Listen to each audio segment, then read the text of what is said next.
All right. So let's do the next section. I want to welcome everybody back. Those online, welcome back. Um, Also want to thank David for correcting me. I guess I was calling it a loan disclosure form. It's a loan estimate form. So thank you very much, David.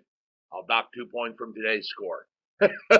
No, yeah, that was a good catch, buddy.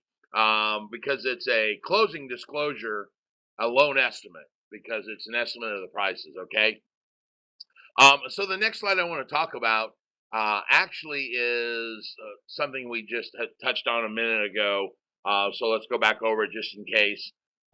When someone makes an application, they apply for a mortgage. They can either go to a mortgage broker or a lender. Now, are you guys aware of the difference between a mortgage broker and a lender?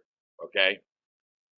So let's cover that. A mortgage broker is just like a real estate broker. What's a real estate broker? And you guys are going to kind of be like a title broker. All right. Once again, whose phone? You know what? I think that's my phone. I won't answer it though, because that's how I roll. Um, Let me hold on. Let me make sure it's not one of my kids. Oh well, guess it wasn't. Um, where was I? What? Yeah, okay. Mortgage broker. Or title broker. You guys are going to be like a title broker. You guys are going to bring buyers and sellers together of title.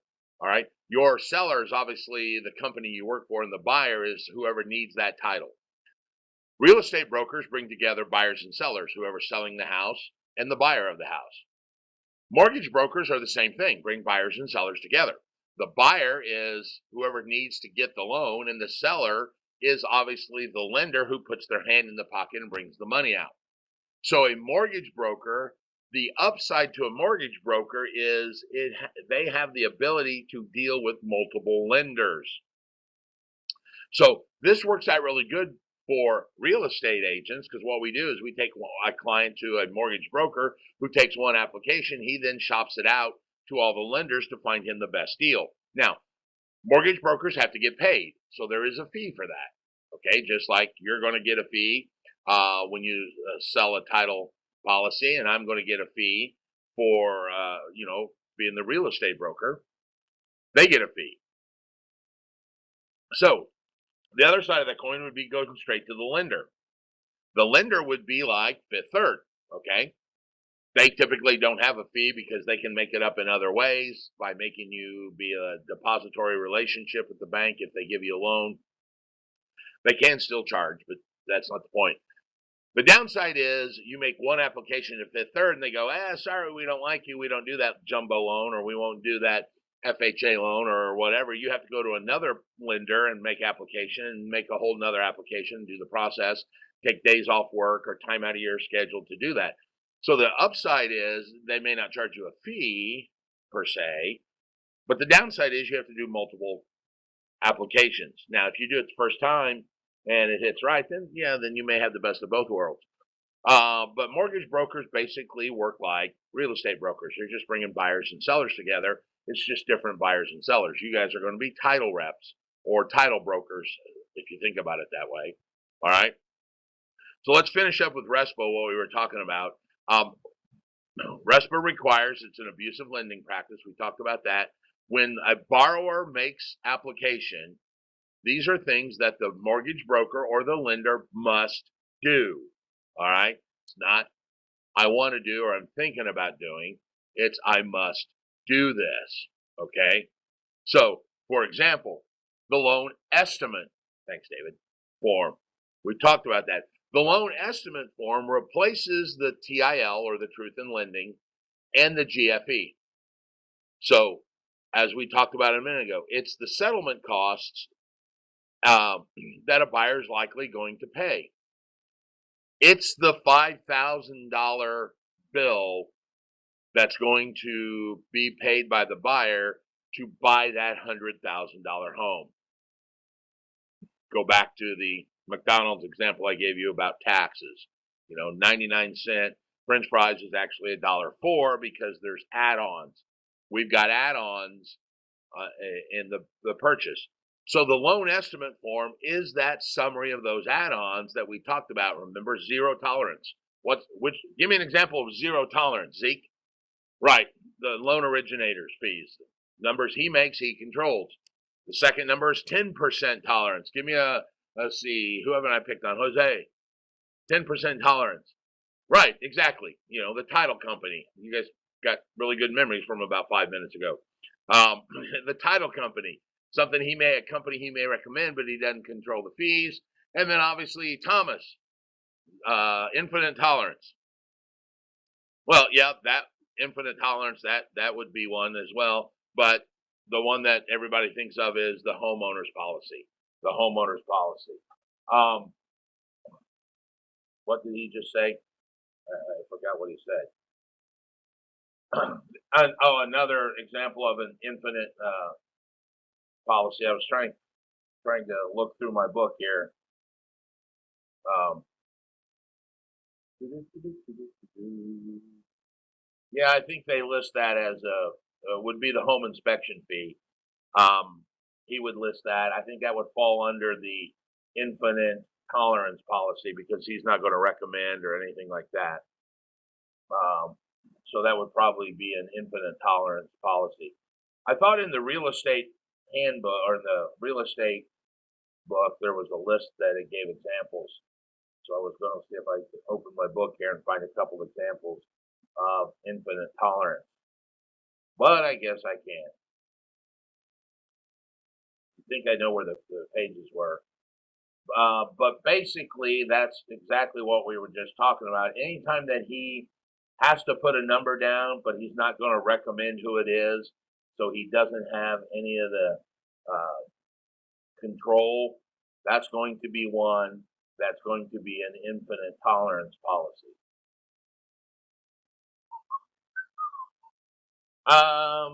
Yeah, we're going to just say you're right. Okay. I know you're right. I don't know if it specifically spells it out in the real estate book, but anytime, like I said, think about it this way: things he controls and can regulate the price, his own stuff. Things he's suggesting, so he knows the price, and things that he's not even recommending, so he's going to guess. So he's never going to recommend to you, "Hey, I want you to use Bob for not you, Bob, the other Bob, home inspection," and his price is $5. He's never going to do that because he doesn't want to go on the hook for recommending that home inspector. All right. He's just going to put down generic home inspection, $400. So that's the loan estimate form. Now, I told you under federal law, he has to produce that within 3 days after making application if he's approved for a loan.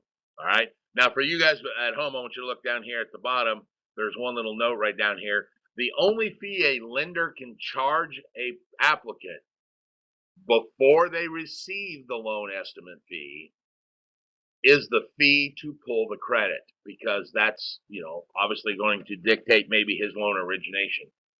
So he cannot charge anything for taking the application until he gets them the loan estimate fee. The only thing he can charge for is the money it costs to pull the credit. And it's somewhere, $30 to $80 is what it's going to typically cost to pull the credit.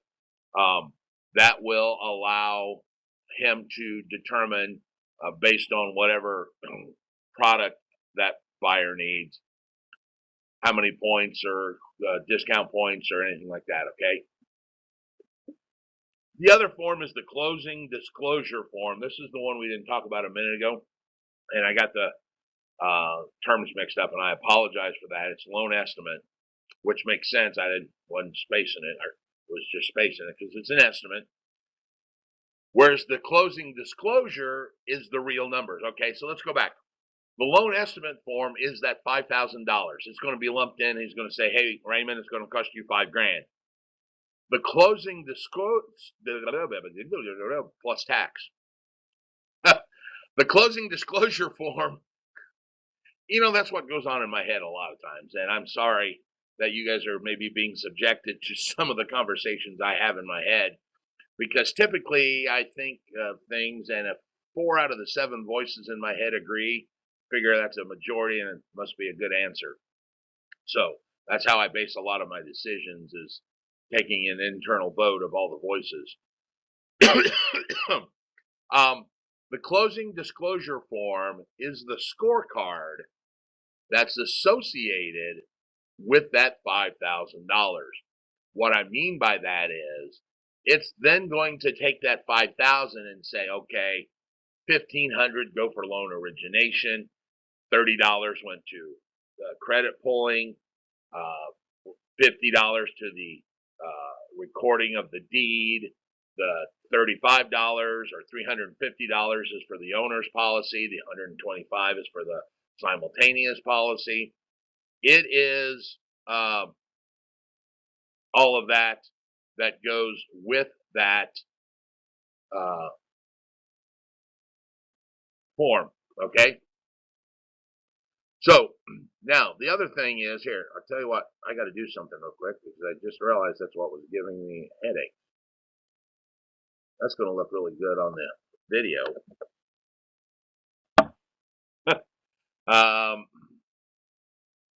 Just make changes on the fly. How about that? There you go. Now we're set.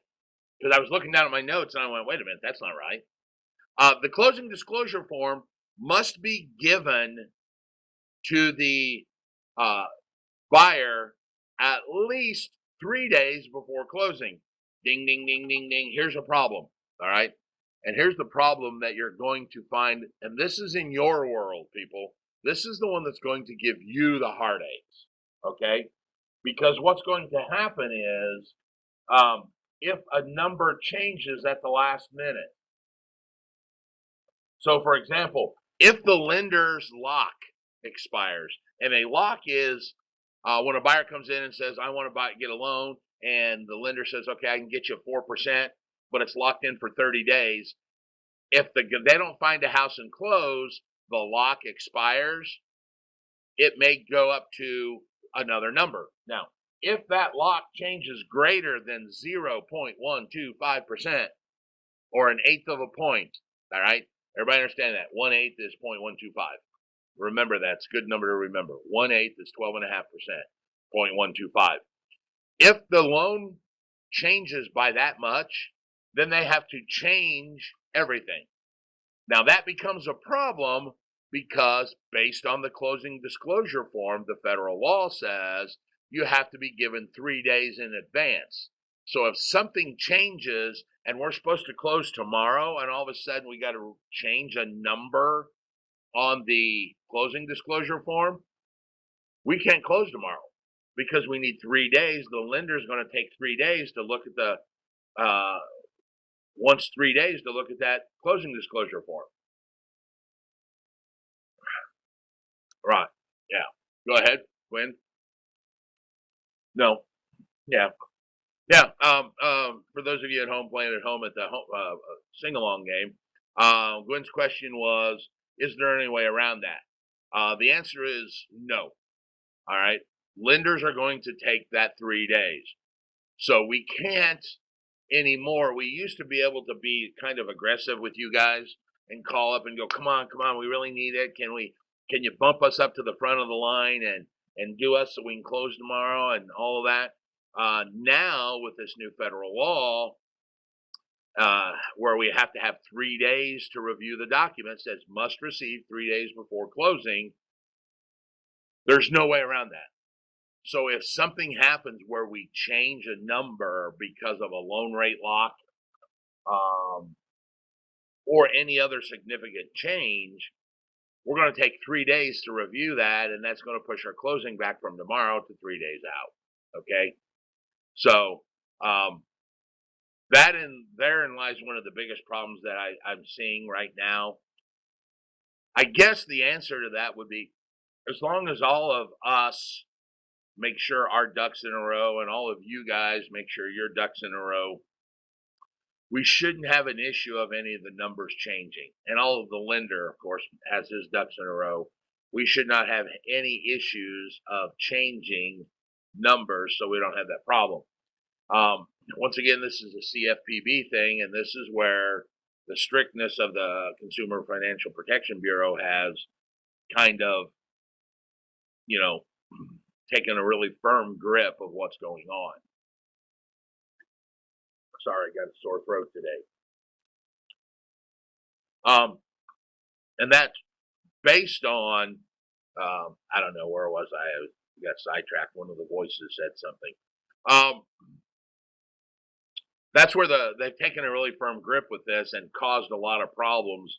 But if everything's done right by all the parties, no number should change, and there's never been a problem. On the Facebook page, I run a group for licensed real estate professionals.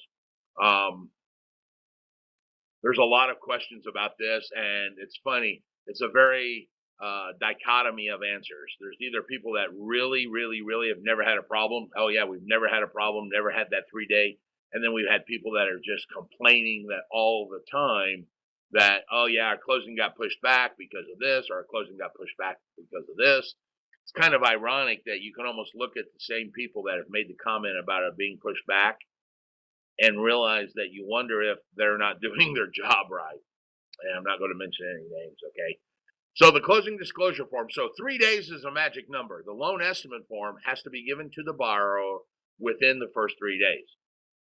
The closing disclosure form has to be given 3 days before closing. That way we get to look at the numbers, know how much we got to bring, and things like that. Now, there's also one other new term here called the Mortgage Servicing Disclosure Act. And sometimes you hear it called the Mortgage Servicing Transfer Statement. So it's the Mortgage Servicing Disclosure Statement or the Transfer Statement. Basically, any of you guys ever buy, we all said we own a house, right? Have you ever bought a house and before you even get home from closing, there's a letter in your mailbox that says, we sold your loan to so-and-so and now make your payments to so-and-so? All right. Now, first of all, you had to give them permission to do that.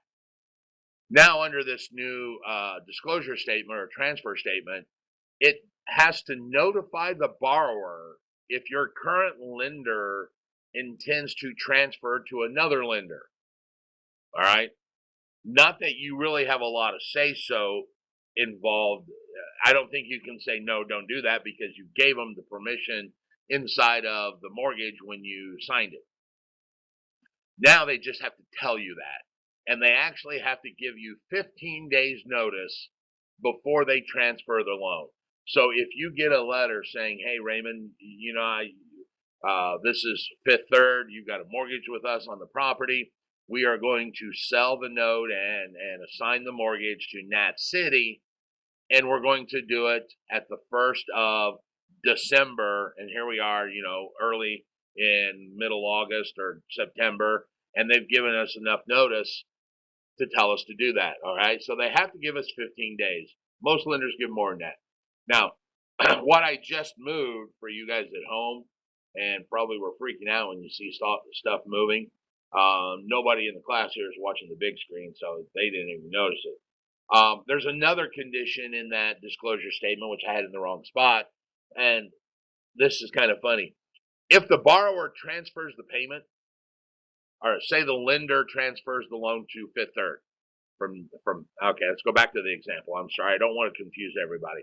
So in that example, I had it with Fifth Third, and they transferred it to Nat City, and they gave me notice correctly. Check this out.